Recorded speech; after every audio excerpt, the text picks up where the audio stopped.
Welcome to the Deep Dive. Today we're taking a pretty fascinating and counterintuitive journey into communication. If there's one thing we all seem to spend our lives chasing, it's that person, right? Someone who truly knows our heart. Exactly.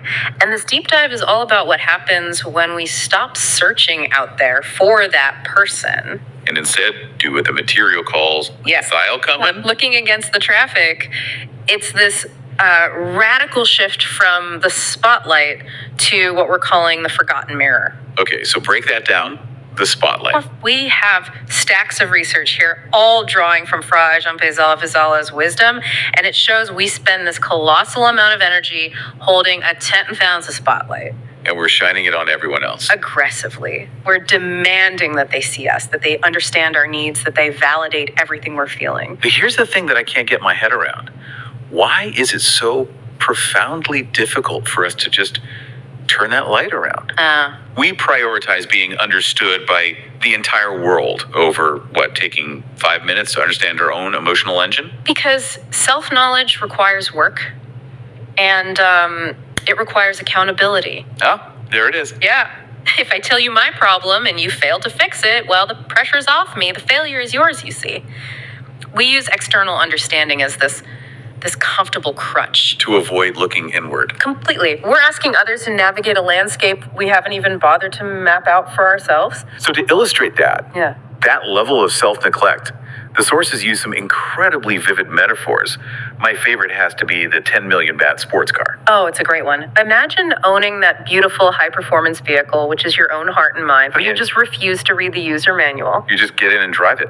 Right. Blindly. Right. And so when the engine overheats, that's that overwhelming wave of anger or the brakes fail, which is that deep, unexpected sadness. We panic. We completely panic. And instead of using the controls we're holding, we start blaming innocent people standing on the roadside for causing our car trouble. The key is literally in your hand. And that ties into the even simpler analogy, I think. The Wi-Fi password. Yes. We're like people holding our own Wi-Fi password, refusing to read it, and then walking around the city complaining loudly that no one will connect us to the internet. Understanding yourself is just reading the password you already have. That's all it is. And that shift from blaming the person on the roadside to actually checking your own manual, that's what transforms a speaker. It moves them from being merely a journalist to a soul-touching storyteller. When you know your own emotional map, your communication just gains this incredible depth. And this self-awareness translates directly into practical speaking techniques. It's not just theory. Okay, let's get into those. So first, let's talk about pacing and word stress. If you're talking about that sheer effort of just endlessly seeking outside yourself, the sound should be long and drawn out. Like stretching the word ergon to really convey that weariness. Exactly. But when you talk about that internal realization, that hinterlayer or awareness, the delivery has to be short, firm, instantaneous. The rhythm has to reflect the meaning. And then there's the power of pause.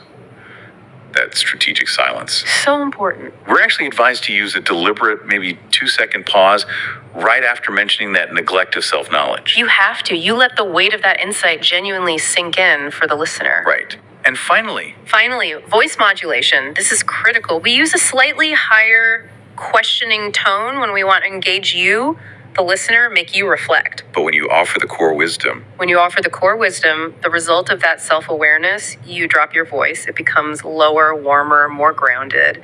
Sort of chest voice. Gives it authority, reassurance.